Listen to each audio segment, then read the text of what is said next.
la Ciudad de México es una de las capitales teatrales del mundo. Me gustaría hablar un poco de cómo llegó la oficina a ti, cómo fue este proceso de casting y sobre todo qué consejos le podrías dar a otros actores de cómo hacer un buen casting según tu propia experiencia. Sobre todo la sensación de que no estás creciendo, para mí fue muy difícil y sí pasé por muchas depresiones que tenían que ver con el paso entre la academia y la vida real. Fue muy complicado para mí. Una vez que sales de la academia ya no importa si eres destacado en aprender cosas. O sea, hay muchísimos más factores que están involucrados en si vas a estar en un proyecto o no vas a estar en un proyecto. Okay. Por el racismo que hay en este país y que opera la gente de mi fenotipo, actores y actrices, sabíamos desde que estábamos en la carrera que no íbamos a salir a protagonizar una telenovela. Incluso era como, ay, sí, este va a ser el proyecto que va a cambiar las cosas en mi carrera. Y no. Este podcast está producido por Caronte Productions.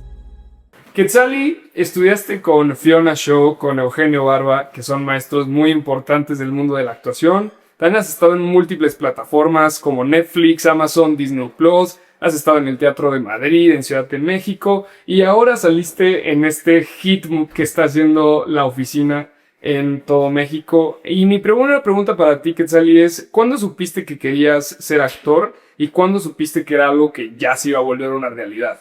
Más o menos al mismo tiempo. Sí, a mí me gustaba cuando yo era chiquito. O sea, yo quería hacer absolutamente todo. Me disfrazaba de todo lo que se me ocurriera, de todo lo que veía.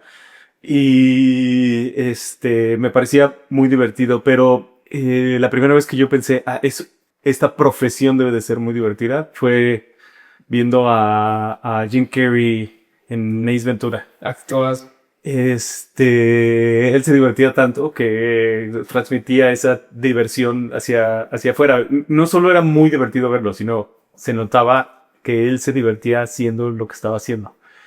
Y fue la primera vez que pensé, qué divertido debe de ser actor. Pero en la secundaria me hicieron... La maestra del club de teatro de mi secundaria era la jefa de reparto de una serie que se llamó Una familia con Ángel. Ok. Que era de TV Azteca. Era una adaptación de Who's the Boss. Uh-huh. Y yo estaba en el patio y yo tenía como 13 años y una chava que se llama Sagrario Saraid, que tenía como 20 en ese entonces, estaba buscando a quién castear. Y yo recuerdo, esto se oye muy, muy metafórico, pero así fue, no puedo platicarlo de otra manera. Estaba en el patio y de pronto algo me dijo, sonríe. Sonreí y medio segundo después llegó Sagrario y me dijo, ven. Y yo estaba con dos amigas y mis amigas así de... Me llevó al auditorio de la escuela y ya en el auditorio de la escuela me explicó que trabajaba para Amalia Mejía, se llama. Ajá. Me hicieron casting, hice esa participación en esa serie y ya estando ahí fue así de, bueno, ahora sí, cómo entró el club de teatro, porque nunca me enteré cómo se entraba. O sea, yo vi que pusieron una obra, pero me parecía muy atractivo y nunca me enteré cómo se entraba. Ya estando dentro, pues fue muy divertido, porque ocupaba mucho de mi tiempo y nunca me pareció pesado. Sí. Salí de la secundaria, entré a la Boca 9 del Politécnico, que son físico-matemáticas, y a los 6 meses dije, yo no quiero hacer esto. Sí. Y ahí fue cuando dije, yo lo que quiero hacer es lo otro. O sea, hasta ese momento era como, quiero actuar, pero voy a estudiar una carrera. Era como el hobby, ¿no? Lo veías como... No de hobby, o sea, yo ya sabía que lo que quería era hacer eso. Uh-huh. Pero tenía esta idea como muy social de tengo que estudiar algo más. Uh-huh. Y no, ya estando ahí adentro fue así de, no, o sea, ¿qué estoy haciendo aquí? O sea, yo tengo que salirme de aquí y irme a estudiar actuación. Y eso fue lo que hice, literal. Me salí de la Boca 9 y me fui a buscar dónde podía estudiar actuación, estando todavía muy chico, o sea, tenía 15 años. 15 años. Y que tengo entendido que después llegaste a estudiar en Casa Azul y luego conseguiste una beca para Oxford, ¿no? Donde hiciste como este entrenamiento de perfeccionamiento actoral. Uh-huh. ¿Cómo fue ese salto de haber estado en la secundaria, en tus obras de teatro, a llegar a todas estas escuelas que ya ni siquiera estabas en México, por decirlo así? Bueno, primero fue muy muy divertido. No me imagino yo mi camino de otra manera. Mi camino ha sido muy apegado a la academia, digamos. Pero también fue muy paulatino porque yo venía del club de teatro de la secundaria donde no había clases de actuación. O sea, nuestra maestra nos ponía obras y aprendías estando ahí arriba. Haciéndolo. Que esa parte fue muy buena porque era un auditorio muy grande. Entonces, mi primer contacto con el teatro involucró mucho proyectar y la respuesta inmediata del público y herramientas que después a mis compañeros de Casa Azul les costaron trabajo porque en Casa Azul no teníamos auditorio ni teníamos teatro. Pero yo me salí de la prepa, entré a Casa Azul a un proyecto que se llamó Precarrera, que era una carrera de teatro, pero para chavos de secundaria y prepa. O sea, nosotros íbamos de lunes a viernes en el turno de la tarde y teníamos una tira de materias muy similar a la que tenía la carrera. Y fue un proyecto que nació y murió con nosotros. Solo hubo una generación, pero esa generación, pues está trabajando prácticamente toda. Ahí estuvo Daniel Tobar, Sofía Espinosa, Ricardo Polanco, Aldo Escalante, Norman Delgadillo, un actor que se enfocó más al teatro, que es Alejandro Camacho, y otro par de compañeros que más bien se dedicaron a cosas que tienen que ver con la ficción, como la producción de espectáculos y el guionismo, más que a la actuación, pero estamos trabajando prácticamente todos. Sí, qué bueno. Esas son buenas noticias. Fueron 3 años, yo me seguí, o sea, terminé y luego terminé vacaciones de verano y el siguiente periodo empecé la carrera y fueron otros 3 años. Entonces, como que tuve mucho tiempo para ir coleccionando herramientas y ya en Casa Azul ya era de manera muy profesional. O sea, desde que estábamos en el proyecto de precarrera ya era una visión completamente pedagógica y completamente... a falta de mejor palabra, pero no me gustó mucho, sería de lo que es la actuación. Sí. Y pues nunca dejé de estudiar, salí de ahí, tomé talleres, tuve una beca del FONCA mientras estaba terminando Casa Azul, que justamente iba sobre perfeccionamiento profesional. Nunca dejé de tomar talleres, luego como a los 2 años me dieron la beca para ir a estudiar a Oxford. Y nada, o sea, como que siempre que hay algo que me llama la atención, pues o que digo, quiero explorar más por este lado, me meto a un taller, me meto a una clase. Sí. ¿Qué sientes tú que es lo que te hace a ti, Quetzalli, o qué atributos, por decirlo así, sientes que es los que tienes para haber podido conseguir estas becas, estas oportunidades, seguir buscando y abriéndote puertas en esta carrera que muchas veces es tan complicado hacerlo? Bueno, son 2 cosas diferentes porque el paso entre la academia y la vida real fue muy complicado para mí. Sí. En el sentido de que en la academia me iba muy bien y en la academia idealmente, porque me he enterado que no en todos los lugares es así, pero pues lo que importa es tu trabajo. Sí. Y digamos tu talento. Pero una vez que sales de la academia ya no importa si eres destacado en aprender cosas. O sea, hay muchísimos más factores que están involucrados en si vas a estar en un proyecto o no vas a estar en un proyecto. Ok. Entonces, de que las cosas se me dieran muy fáciles o que yo ya supiera como el camino que normalmente es solamente trabajar. De pronto enfrentarte al mundo real en donde llegas a algunos castineras y te preguntan cuántos seguidores tienes, o a mí me tocó justo un periodo, todavía está bastante permeado los medios audiovisuales por el racismo que hay en este país y que opera pues de manera inconsciente. O sea, no sucede como en Estados Unidos, que es abiertamente racista, o que se entienden mucho mejor los mecanismos que cómo opera en este país. Pero la gente de mi fenotipo, actores y actrices, sabíamos desde que estábamos en la carrera que no íbamos a salir a protagonizar una telenovela, que nuestro camino más bien era hacer buenos actores, buenas actrices y llegar a ser lo que en Estados Unidos es el character actor, o sea, Sí, sí, sí. más que buscar un camino en donde uno fuera protagonista. Ok. Y nada, fue muy, muy frustrante.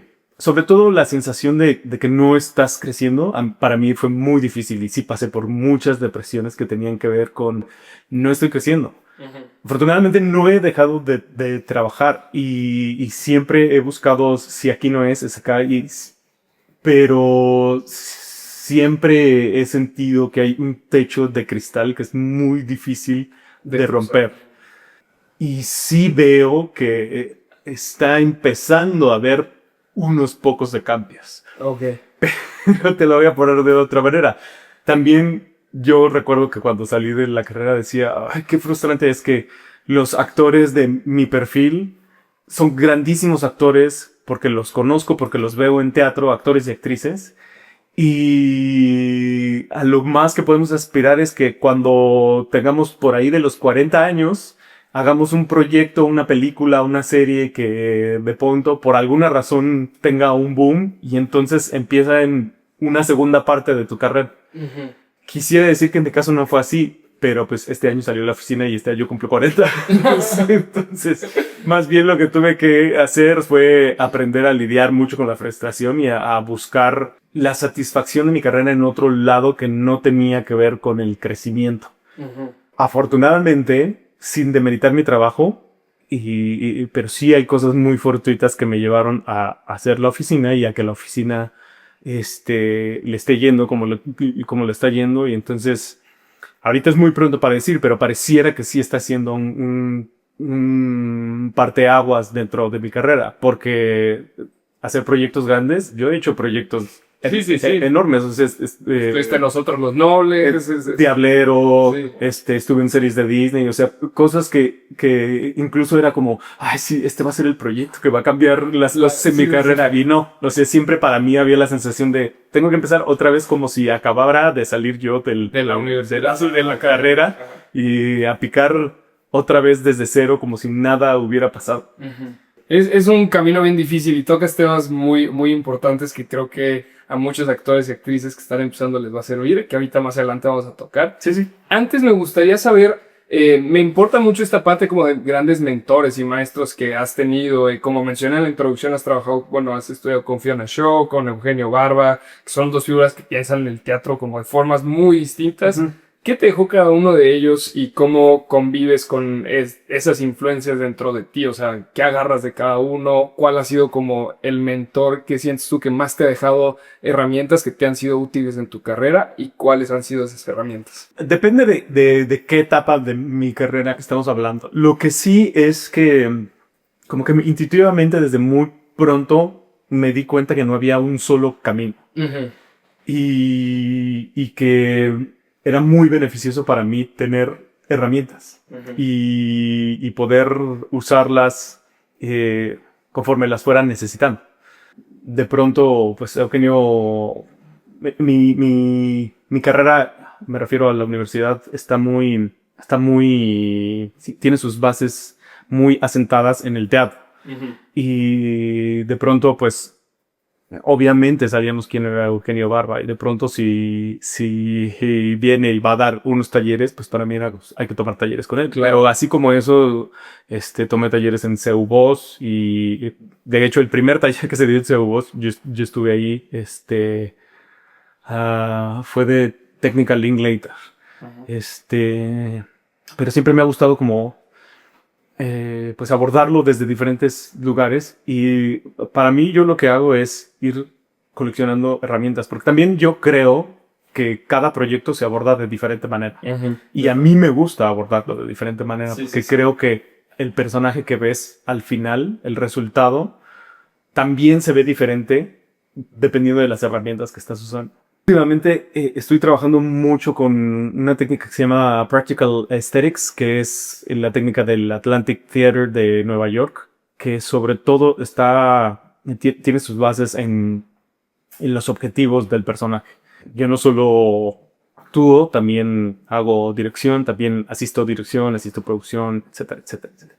Y como director o como asistente de director, viendo el trabajo actoral desde del otro lado, encuentro que tener como brújula el objetivo del personaje te ayuda a tener muchos más matices, te ayuda a poder estar más vivo en escena o en pantalla, porque lo que estás buscando son estrategias y porque tienes pues eso, una brújula, una guía, un tren que te lleva del principio al final de la escena de manera muy clara. Ujú.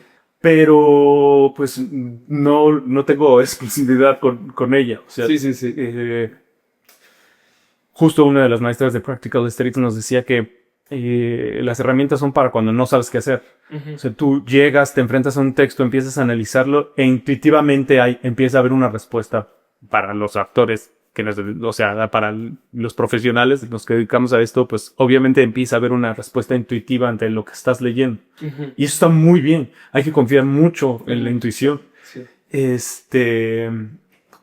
Y es más bien cuando empiezas a tener huecos o que te pierdes un poquito en donde empiezan a salir las herramientas, en donde empieza a salir la técnica.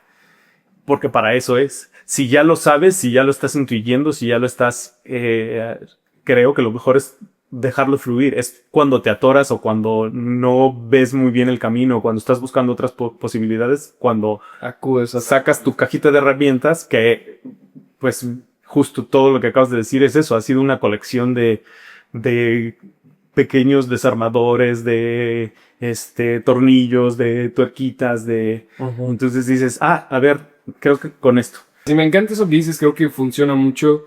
Mucha gente, creo, o actores que van comenzando, como que siempre buscan tener un método que sea de A, B y C. Y creo que conforme vas actuando y vas teniendo proyectos, te vas dando cuenta de que eso como que no funciona tanto. Digo, chance hay gente a la que sí, pero me gusta mucho más esta forma en que lo abordas de mejor tener un repertorio de herramientas y ya si te atoras a ver cómo cuáles usar. Y sobre todo también se ve mucho a la intuición, porque creo que hay muchos actores que van por buen camino con la intuición y luego empieza el autosabotaje y la duda y todo eso y es algo que luego empiezan a dejar de lado. Entonces me gusta mucho que menciones eso.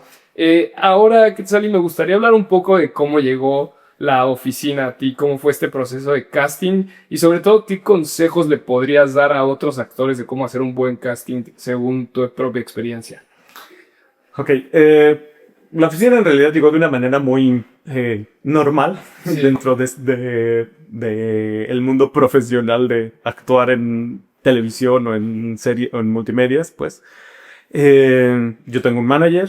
Mi manager me dijo, ¿te quieren ver para este papel? Yo hice mi casting, mi video casting primero, porque desde la pandemia ya estamos. Sí, El primer filtro es hacer un video casting, lo cual yo soy totalmente en pro de que la primera etapa sea así. Sí. Primero me pidieron hacer uno para Anif y pero muchos meses después, o sea, tantos que yo pensé que ya se había grabado, porque Sí, sí, sí. normalmente haces un casting y a los 3 meses ese proyecto ya se terminó, ya se grabó, ya todo. Ok. Bueno, fueron muchos más. Ajá. Y muchos meses después me dijo mi manager, oye, te quieren hacer casting para la oficina, pero es para otro personaje.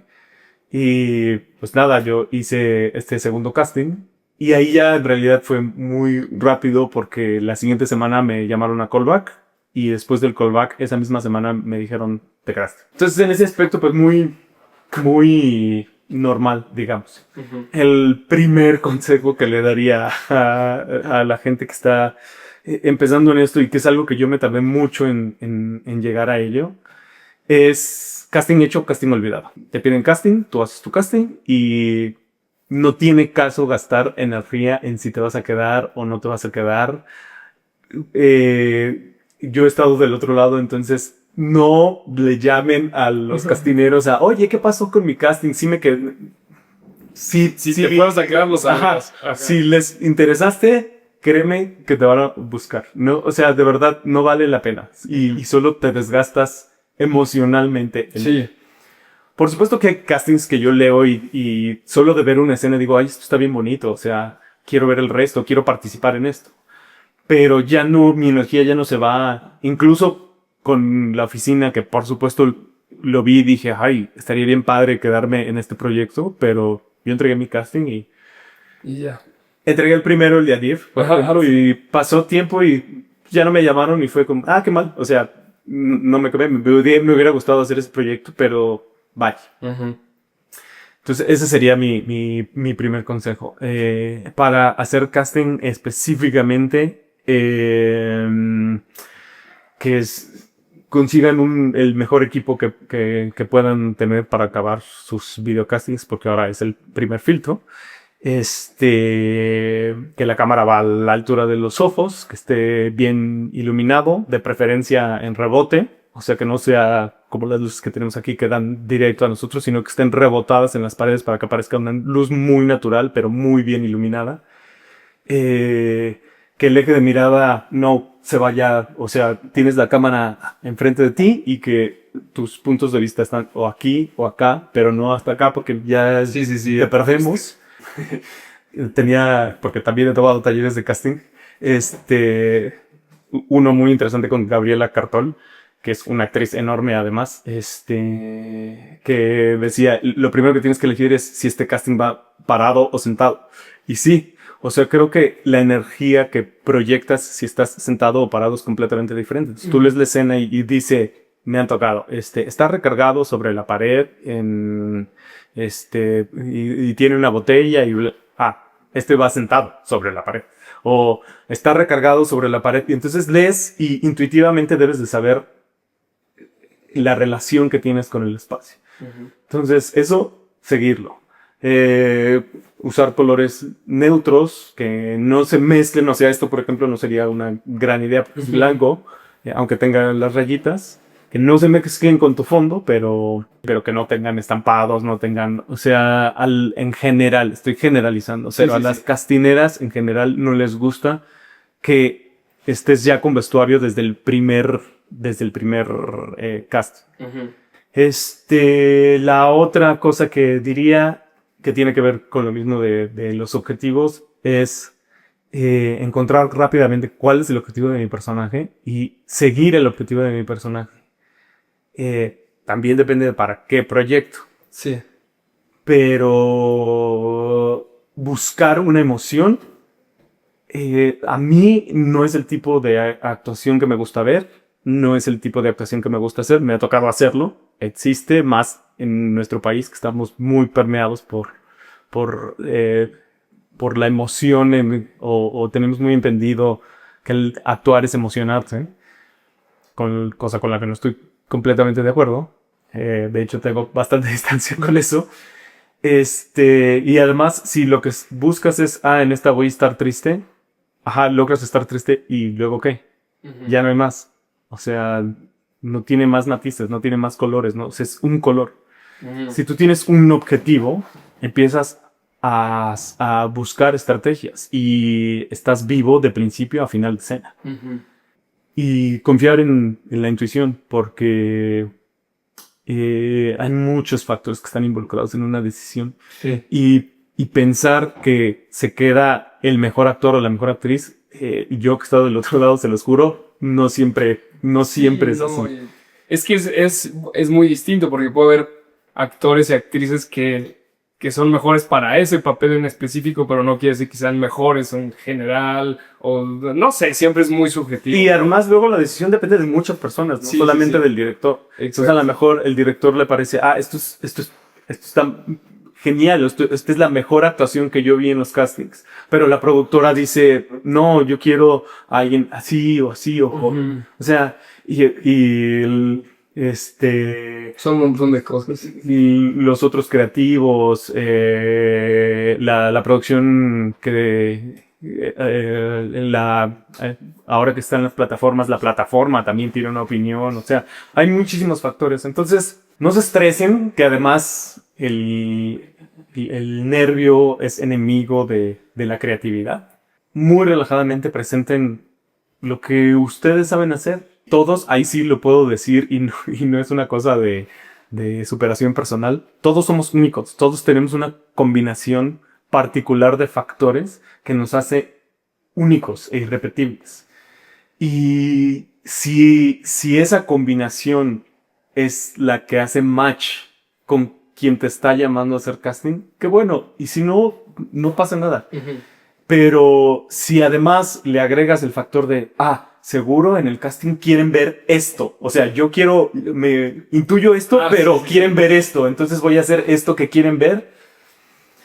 Es mejor hacer lo que uno hace. Sí, me encanta ese consejo porque efectivamente creo que algo que luego pasa es como llega tal casting y justo lo que dices, te puedes a pensar en, ok, entonces, ¿qué quieren ver ellos? ¿No? Más que qué puedo aportar yo, qué siento yo, qué voy a dar yo. Entonces creo que eso se le hace una gran forma de abordar los castings.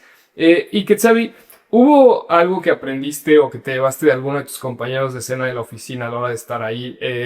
Convives ahí con muchísimos más actores.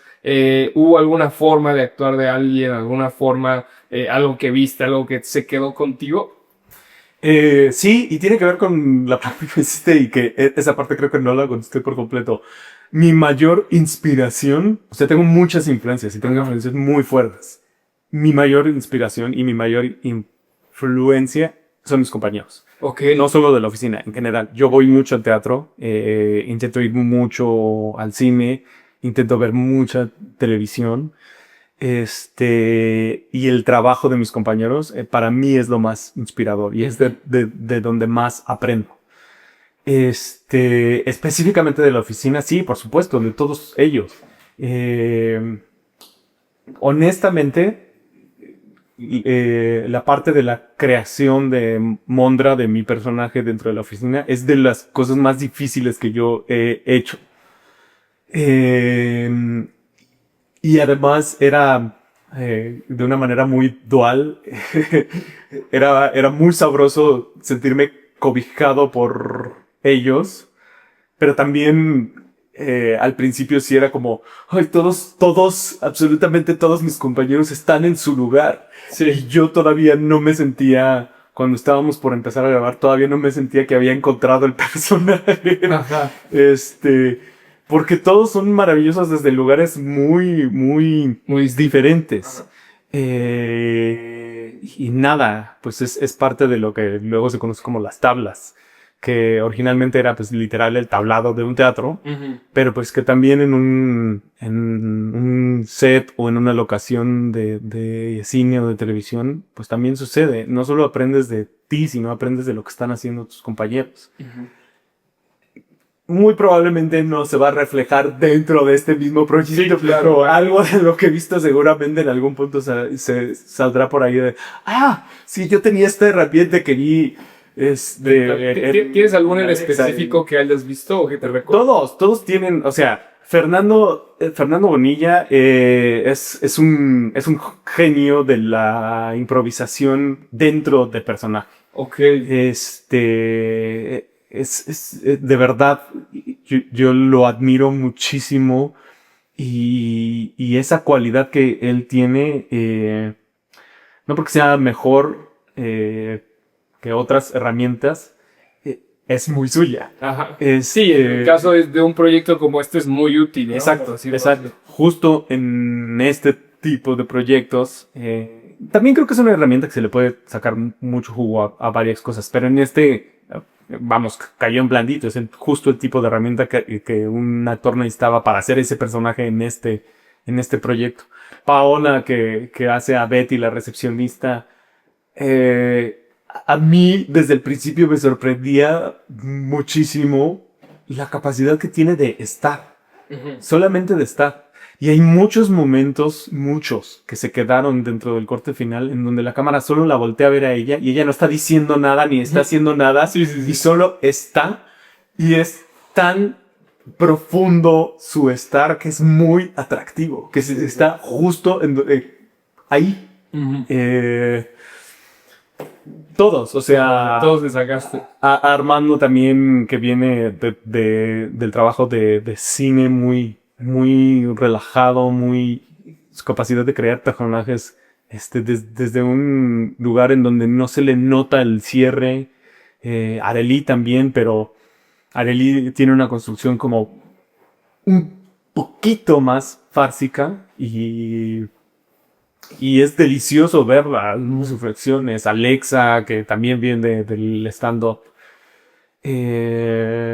Rodrigo, o sea, la verdad es que el elenco es bellísimo. Sí, a mí se me hizo un increíble casting, o sea, verla y ver la forma. Yo soy muy fan de la gringa, ¿no? De la versión gringa, fue de las primeras sitcoms que vi y a mí me encanta la comedia, entonces ver cómo hicieron esa transición y cómo pudieron hacer esta versión tan suya y tan, o sea, como, sí, pues de cierta forma como que se apropiaron de ella, lo hicieron a su manera, no se siente como, o sea, se nota la referencia de, Mondragón es el Toby de esta versión, pero lo hiciste a tu propia manera, o sea, sin ser una calca exacta del otro de Toby, ¿no? Y eso se siente como muy rico. Y justo luego, me encantaría poder preguntarte, Quetzali, ¿qué sientes tú ahorita que hablábamos como de esto de tal vez este sí es el proyecto que cambia mi carrera? ¿Qué crees que es tú qué es lo mejor que un actor puede hacer en este momento? Soy mucho más feliz y opero de mejor manera en mi carrera. Eh, no desde ahorita, sino desde hace unos años que dejé las expectativas de hacia dónde debía de llegar yo con mi carrera, que las dejé de lado. Nunca estuve peleado con la fama, pero nunca la fama per se fue mi objetivo. O sea, nunca fue quiero ser famoso. Tampoco soy ciego y sé que la popularidad y lo que te da es abrirte a un panorama más amplio de los personajes y los que puedes interpretar. Pero mi objetivo no era solamente quiero ser famoso, pero sin duda sí era crecer. Y a veces eso era como muy, muy, muy difícil. Entonces, cuando empecé a cambiar mi enfoque y empecé a tener objetivos más cortos, que tuvieran que ver con quiero mejorar en esto, en este lado de la actuación, quiero poder hacer este tipo de personajes, quiero poder experimentar este tipo de teatro. Empecé de entrada a no tener depresión, lo cual es un gran paso. Para poder mantenerte, tienes que estar sano. Sí, sí, sí. Y pues eso, o sea, pero sin duda, y lo fortuito, la fortuna, es algo que también está presente dentro de nuestra carrera. Sí. Entonces, si hay oportunidades, aprovéchenlas. O sea, ese sería mi consejo. Si la oportunidad se da, aprovechenla. Ahorita que digo eso también pienso, también mucho de mi preparación ha tenido que ver con, no sé, por ejemplo, cuando fui a concursar por la beca del FONCA, pues uno de los requisitos es que supieras inglés. Y yo ya sabía inglés. Entonces, eso, si ya tienes algo que te da algo de ventaja, úsalo. O sea, úsalo. Sí, sí, sí. Y sí, o sea, lo que tengas a tu disposición para poder avanzar, para poder crecer, para poder generarte oportunidades, eso por un lado. Por otro lado, hagan cosas suyas, que no dependa, nuestra carrera dependemos mucho de la aprobación o el sí de alguien más. Hagan cosas que no dependan de nadie más que de ustedes. O sea, hagan su propio corto, su propia película, su propia obra, su propio... Cuando no depende de nadie más que de ti, cuando ya la puerta está abierta porque tú eres tu propia puerta, le da mucha paz a tu ser, vas a hacer el tipo de cosas que quieres hacer, porque sería muy extraño que tú dijeras, voy a montar esta obra, pero el personaje que yo quiero hacer, no voy a hacer ese, güey. No, sí, es como, voy a montar esta obra porque quiero hacer este personaje y voy a buscar un director para que me dirija esta obra y quiero yo transitar lo que tenga que transitar buscando a este personaje. Sí. Háganlo. Es muy enriquecedor. Además de que el medio lo nota. O sea, cuando empiezas a hacer tus propias cosas, la gente alrededor tuya que se dedica a esto lo ve. Eso me encanta, eso se me hace un gran consejo que creo que ya he mencionado en otros episodios aquí, que justo veía un actor que decía como si eres actor, muchas veces lo mejor que puedes hacer es darte tu propio trabajo y entonces buscar a alguien que haga la cinefoto y decirle, oye, escribí esto y quiero que hagas la cinefoto y buscar a otra gente y crear como equipo. Es algo que yo personalmente hice en mi universidad porque yo no pude estudiar actuación y aún así yo decía, pues quiero salir de la universidad con algo que la gente pueda ver que se actúo. Y justo me armé 2 proyectos así, a como salió, lo que se pudo. Y creo que ha sido de las experiencias más bonitas, más gratificantes de mi vida, más retadoras también y que más te ponen a prueba. Y que es como sí, o sea, yo creo que actuar muchas veces es como lo que decías de cuando eres niño y juegas y te pones a hacer tus juegos. Es como, ok, voy a jugar voy a crear esta escena y me voy a poner a jugar y voy a poner a ver qué sale y hacer yo mis propias cosas en el inter, en lo que llegan los demás castings o trabajos o así. Entonces ese es uno de los mejores consejos para actores emergentes, creo yo. Es un increíble consejo y me gustó un montón. Entonces, sí, gran consejo. Y Quetzali, también, por otro lado, has hecho drama, acción, comedia, has hecho de todo. Y justo creo que algo que un actor busca es eso, es poder ser alguien camaleónico, alguien que esté cambiando de género, y no siempre quedarte como encasillado, por decirlo así. Pues tiene que ver con lo mismo, tiene que ver con que de entrada para mí eso es lo que es atractivo para mí. Sí, claro. No forzosamente todos los actores están buscando eso. O sea, por ejemplo, pienso en... Estoy generalizando, por supuesto, pero los actores ingleses profundizan en el carácter, pero no profundizan forzosamente en la caracterización. Eso es algo que hacen más los actores americanos. De nuevo, estoy generalizando. Pero normalmente vas a ver que los actores ingleses hacen personajes como que energéticamente similares, como, ajá, o sea, que no es como una característica de, ay, ¿quién será este actor? Como que normalmente los actores ingleses como que los reconoces. Sí. Pero lo que tienen muy bien es que profundizan en el carácter. Entonces, y ahí es donde ves la diferencia de seres humanos que ellos interpretan.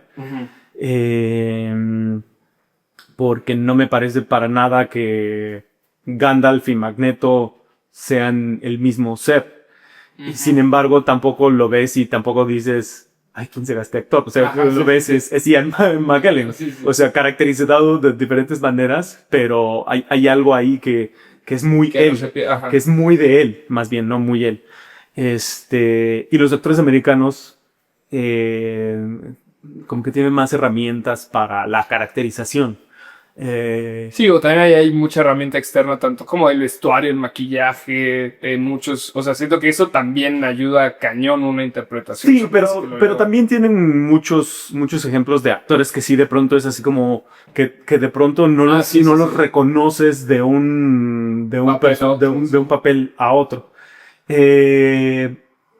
Mauricio García Lozano, que fue mi maestro, decía, hay 2 tipos de actor, los que crean un personaje y los que en sí mismos son un personaje, pero que tienen una facilidad de hacerte entrar en ficción porque pareciera que o sea, no se ve el truco.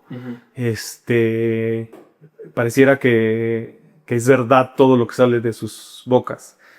Y está bien cualquiera de los 2 caminos. En mi caso, a mí siempre me ha gustado, no forzosamente cambiar por completo, pero sí me ha gustado abordarlo desde diferente lugar. Es parte de lo que a mí me parece atractivo de la actuación. Y pues, de nuevo, o sea, las herramientas que tienes es cómo trabajo estas herramientas para Y lo que ha dado es que en general, pues mis personajes como que tienden a ser muy diferentes. Ahora, también ha pasado que las castiñeras, de pronto, las primeras veces que me quedé en algún personaje, como que las castineras es como, claro, este es el actor que hace este tipo de personajes. Sí. Entonces, me empiezan a llamar para ese tipo de personajes. Y la parte difícil ha sido como romper eso. Y mi camino ha sido pues esforzarme por entrar a otro lugar, a otro tipo de proyectos. Y afortunadamente, pues el lado positivo se ha dado que he tenido trabajos muy diferentes que me han permitido abordar desde muy diferentes lados nuestro oficio, que al final es contar historias. Sí. Pero también sí de pronto ha sido complicado. O sea, también de pronto sí ha sido como, le están llamando otra vez para... Lo mismo. específicamente por lo que ya platicábamos, me están llamando otra vez para hacer un narco, hacer un maleante, hacer un ladrón, hacer un... Y pues nada, trabajar para... están yendo en esta misma línea, pero como yo le doy o intento darle la vuelta, porque la verdad es que no siempre se logra, o no siempre he logrado yo hacer personajes. Obviamente siempre tienen nombre diferente o situaciones diferentes, pero son... que yo, desde mi juicio, diga, estos son dos seres diferentes. No siempre lo he logrado. Afortunadamente, sí he tenido oportunidad de abordarlo desde muy diferentes lugares. Sí. Y justamente, o sea, Mondra es alguien que parte de lo que me costó mucho trabajo es que la caracterización, o sea, lo externo, no estaba tan distante de mí, por un lado. Y por otro lado, en realidad la BBC no pedía que hubiera una persona de recursos humanos. Okay. O sea, los requisitos de la BBC fueron, es una oficina trabajando para el peor jefe del mundo, hay un romance dentro de esta oficina, hay un triángulo dentro de esta oficina y es un falso documental. Esos son los inamovibles. Sí. Todo lo demás se puede cambiar. No es tanto como que este personaje viniera del Toby de la versión de Estados Unidos. Y de hecho, Marcos Bucay a mí literalmente me dijo, no estamos buscando para nada a Toby. Ajá, sí. Y yo veía el texto y decía, ajá, pero ¿quién es? Las posibilidades son muchísimas. Son muchísimas, pero además estoy haciendo un falso documental. Entonces, a mí me daba mucho miedo irme muy a la farsa dentro de este formato, porque se iba a notar muchísimo. Entonces, me fui por una construcción más hacia lo que hacen los ingleses, hacia la construcción de carácter, de profundizar en su carácter. Pero pues yo veía el texto y decía, pero es que son muchas las posibilidades. Entonces ir tomando las decisiones que iban definiendo quién era él fue para mí difícil. Sí. Por la multiplicidad de opciones que había. Y nada, o sea, pues yo estoy muy agradecido con mis compañeros, con Marcos, con Gary, con los guionistas.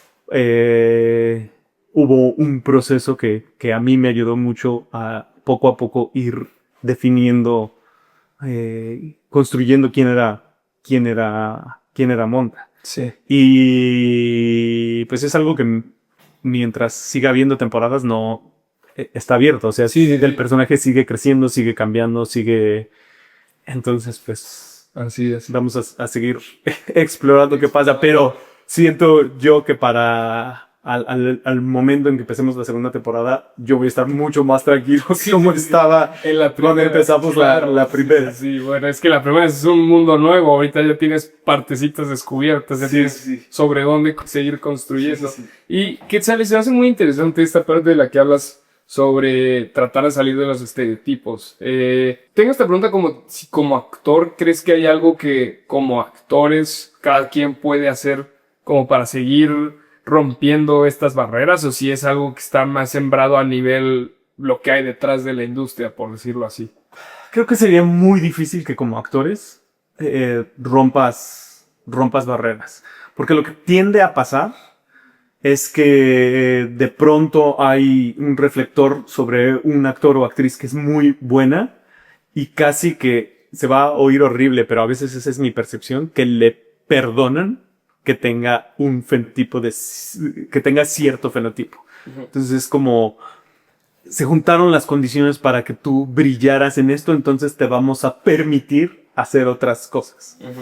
Nadie en específico, o sea, estoy hablando de un monstruo de 1000 cabezas que que no es nadie en específico, o sea, no creo que sea una persona así de que odio a la gente morena de este país y no la voy a dejar. Creo que es algo, y bueno, o sea, yo fui parte de Poder Prieto, fui parte de quien creó ese movimiento, y creo que desde ahí fue donde encontramos que podíamos, si bien no cambiar las cosas, porque pues, era una tarea titánica que no iba a suceder y no va a suceder, o sea, desmontar el racismo no va a suceder dentro de mi vida. O sea, si sucede, qué padre, me sorprenderé mucho, pero no sería iluso pensar que eso puede pasar o que una sola persona puede cambiar las cosas.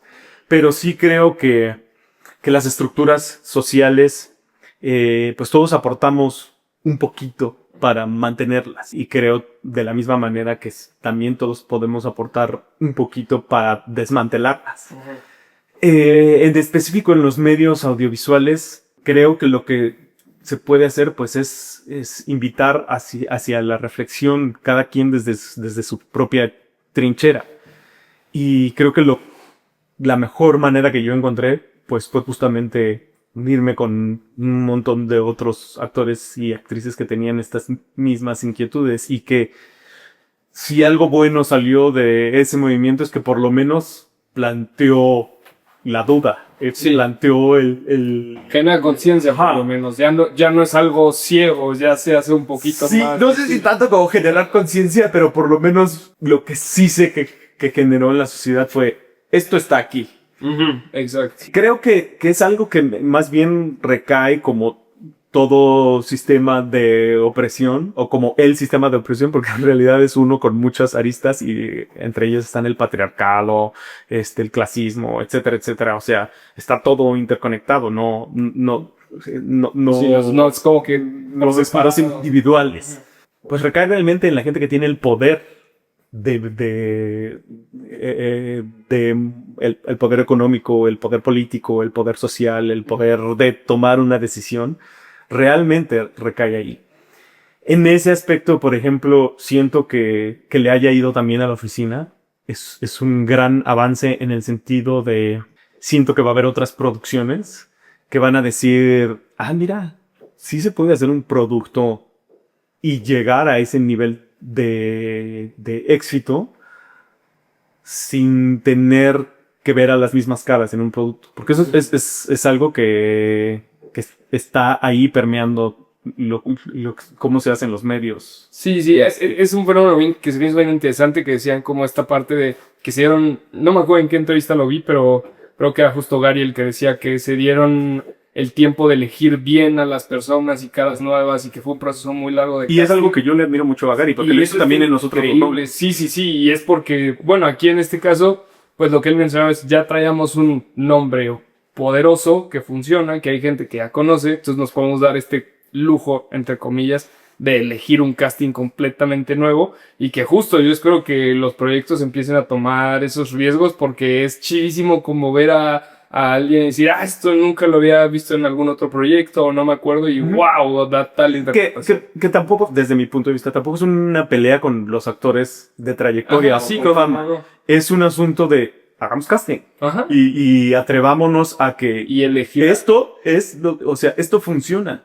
Y muchas veces pasa eso, que el director dice: es que a mí me gustaría trabajar con esta persona. Y los productores, los estudios, las plataformas dicen: no, o sea, necesitamos trabajar. Y pues nada, o sea, sucedió esto, y yo espero que empiece a mover, porque pues eso, el éxito sí empieza a mover cosas. Y Quetzal, hablas de esta parte del rechazo, ¿no? De lo difícil que puede hacer, que hubo un momento en tu vida donde tuviste depresión, y como, ¿qué consejos le podrías dar a los actores emergentes que están por enfrentarse a ese rechazo, de cómo empezaste tú a lidiar con él, a digerirlo mejor, y qué hacer con un no, con un rechazo que te duele? Primero que lo sepan. O sea, yo por eso soy muy vocal con eso. O sea, primero sepan que cada vez que ustedes nos ven arriba de la escena o en un proyecto de televisión o de cine, es un sí en medio de muchos nos. Ujú. Obviamente en diferentes dimensiones, pero yo tengo amigos y amigas, actores y actrices muy famosos, que aunque sean muy famosos, de todas maneras, la mayor parte de las veces No. es un no. Entonces, que sepan que está ahí. La carrera así es. La mayor parte de las veces no te vas a quedar. Y es importante saberlo, porque si tú estás esperando que porque eres muy bueno o porque tienes mucho talento o porque X, Y, Z vas a salir y todas las puertas van a estar abiertas, no funciona así. Si te sucede, qué bien. O sea, hay gentes muy contadas que de pronto salen y empiezan a abrirse muchas puertas. También, eventualmente, dice Tom Hanks en una entrevista muy famosa, esto también va a pasar. O sea, también puedes tener una muy buena racha, Sí. incluso de años. Eventualmente eso va a bajar también. Ujú. Y esa bajada también cuesta trabajo. Entonces, pues, lo que ya te había platicado, o sea, creo que uno tiene que aprender a administrarse económicamente también, porque no sabes cuándo va a volver a suceder. Aunque te esté yendo increíble, tienes que aprender a invertir, a cómo no poner todos los huevos en una canasta, a muchas cosas. Tener algo propio que no dependa de nadie más. Y ser muy honestos y muy claros en cuál es el objetivo que quieres perseguir. Y a mí me ha servido también mucho diversificarme. O sea, no solo actuar, sino dirigir, asistir dirección, asistir producción. O sea, buscar y hacerlo.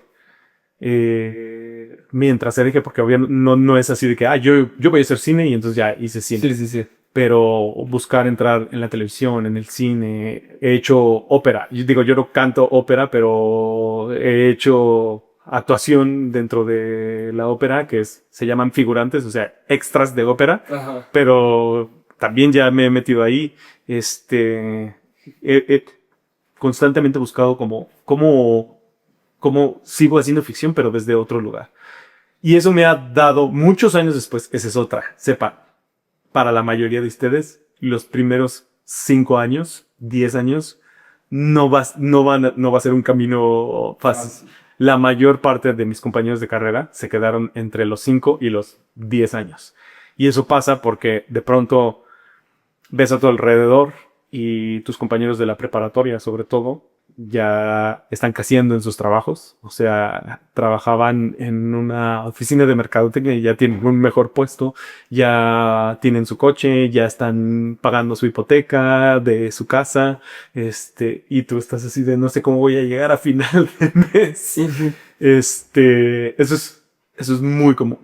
Y entonces, si tienes otro trabajo en el que sí tu esfuerzo te está remunerando y estás empezando a crecer y te dicen, bueno, pero ahora te queremos de tiempo completo o te queremos en este otro puesto y dices, Es más fácil de... muchos de mis compañeros muy buenos actores y muy buenas actrices se quedaron porque no tuvieron una puerta abierta.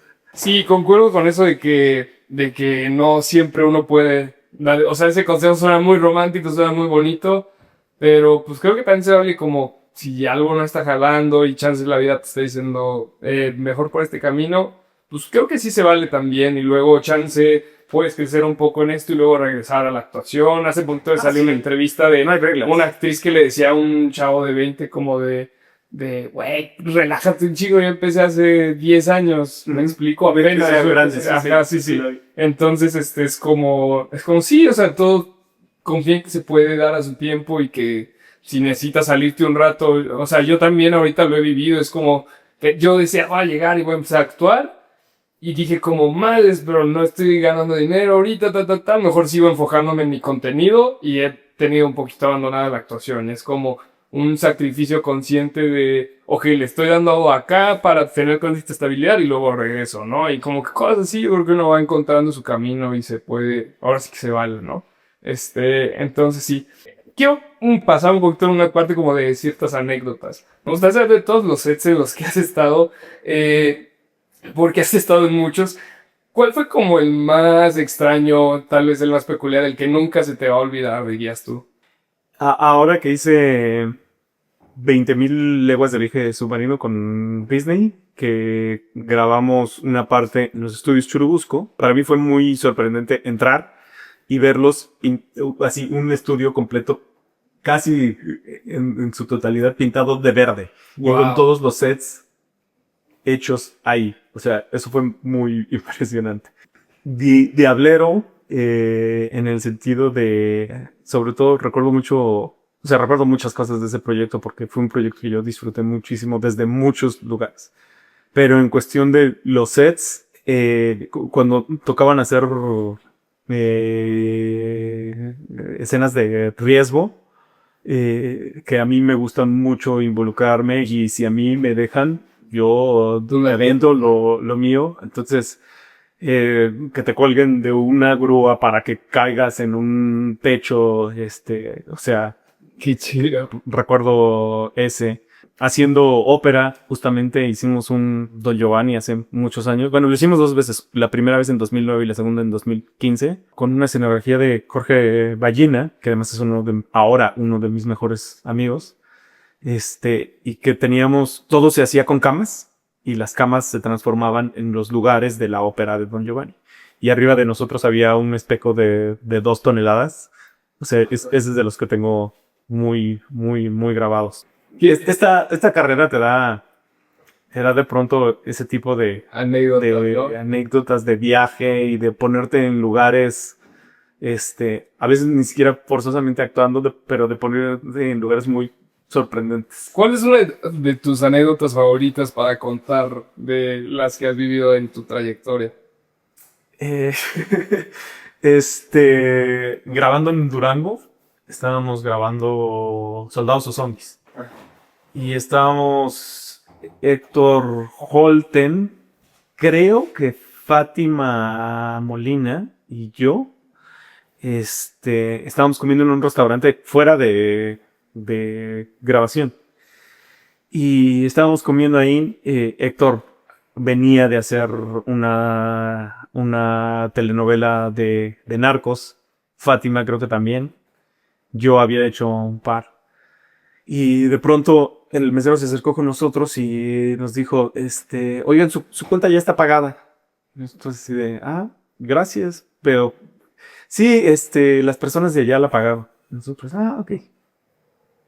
Terminamos de comer y se acercan con nosotros y, es que los reconocimos, muchas felicidades, ¿están grabando acá? No, pues que sí, estamos grabando un proyecto.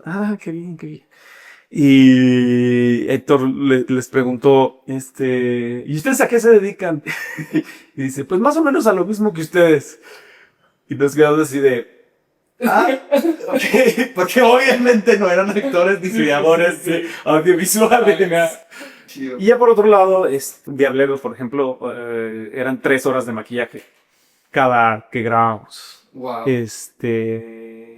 Y era muy divertido. O sea, tiene un lado muy divertido que no siempre lo haces. Y entonces a mí Diablero específicamente me dio la oportunidad de hacer, contando ya las 2 temporadas, 3 personajes diferentes. Uh-huh. O sea, se supone que era uno que se llama Wences, que es un chico que yo lo trabajé como parálisis cerebral, pero además en la primera temporada es poseído por un demonio. Ya no es spoiler porque ya salió hace mucho tiempo.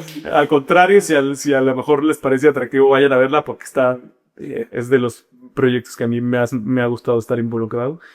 Y en la segunda temporada lo poseía un ángel. Entonces eran 3 personajes completamente diferentes, y era mucho maquillaje para la parte cuando estaba poseído, y escenas de acción, y escenas de riesgo, y escenas muy, muy profundas, muy dramáticas cuando solo era Wences, y hacer otro personaje con otro maquillaje para la segunda temporada, y Carles y pantalla verde, y o sea, fue un proyecto muy rico desde... Sí, como que tenía un poco de todo lo muy diferente. Sí, sí, sí. Eso está muy chido. Y que luego con esta última parte que le llamo las 3 finales, que son 3 preguntas que puedes contestar tan breve o tan extenso como tú gustes. La primera pregunta es, ¿cuál ha sido el mejor consejo que has recibido o escuchado? Casting hecho, casting olvidado. Has Por las, hecho casting. por las consecuencias que tiene. Sí, en realidad, Porque no tiene solo que ver con el hecho de hacer casting, sí, no. sino con cómo te relacionas con él. Pues es que creo que los consejos que les estoy dando, alguien me los dio. O sea, entonces, Sí, claro. entonces los consejos que ya dije, casting hecho, casting olvidado, haz algo por ti mismo, busca la satisfacción en otro lugar, que el crecimiento dependa de ti, no de nadie más.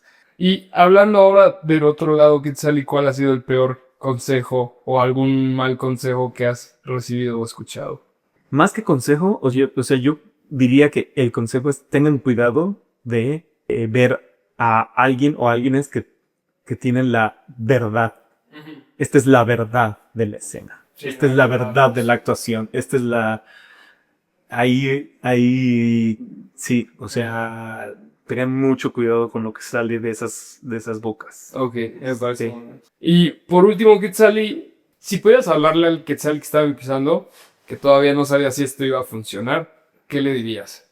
O sea, sí, mi primera reacción es pensar que a lo mejor sería mejor al revés. A lo mejor sería mejor que el que estaba empezando y no sabía las limitaciones, los obstáculos, y que solo veía un camino que solo había que entrar en él y se iba a lograr.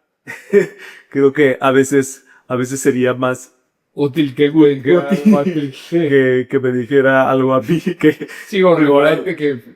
Pero yo sin duda le hablaría sobre encontrar la satisfacción en otros lugares. Pues Quetzali, te agradezco muchísimo por tu tiempo, gracias por haber asistido acá a este podcast, a esta entrevista. Por último, ¿hay algo que le quieras decir al público, dejarle tus redes sociales, contarles de algún proyecto futuro? Algo es que es tu espacio. Pues las redes sociales sí, soy @QuetzalCortés casi en todas. Ahora soy @QueCortés en TikTok, que no lo usaba, pero ahora también lo estoy usando. Justamente para que se acerquen no solo a la oficina, sino hay un par de películas que vienen. Hay una película que está ahorita en el cine que se llama El Diablo Fuma, que es una película en la que yo hago una participación muy pequeña, pero la película es preciosa. Pero también hago mucho teatro, y luego de pronto es difícil y Anunciar. o sea, no es la maquinaria que tiene la televisión y el cine para promoverse. Entonces, pues eso. Y la otra cosa que les diría es, odio ser centralizado, pero así es. La Ciudad de México es una de las capitales teatrales del mundo. O sea, tiene el nivel, tal vez no de producción, porque eso tiene que ver con lo económico, que tiene Nueva York o Londres. Pero sí tiene el nivel creativo de Nueva York o Londres. Y es una capital teatral tanto como lo es Buenos Aires. Y parece que los únicos que no lo sabemos somos la gente que vive en la Ciudad de México. Pero pues mi invitación sería consuman ficción y opinen. Y vean cine y televisión mexicanos. Véanlos. Y si no les gusta, opinen. Háganlo público. Pero véanlo. Yo, en donde menos decepcionado me siento, que siempre es un riesgo, como ver una película. O sea, tú te metes al teatro y no sabes si va a estar bien o va a estar mal, o si tú vas a conectar con lo que te están contando. Pero tenemos muy, muy, muy buen teatro y tenemos muy buenos actores en México, y muchos de ellos no forzosamente son famosos. Eso me gustó muchísimo ese mensaje. Yo personalmente, que me acabo de mudar acá, sí es algo que me he propuesto, como que quiero empezar a ir a ver más teatro.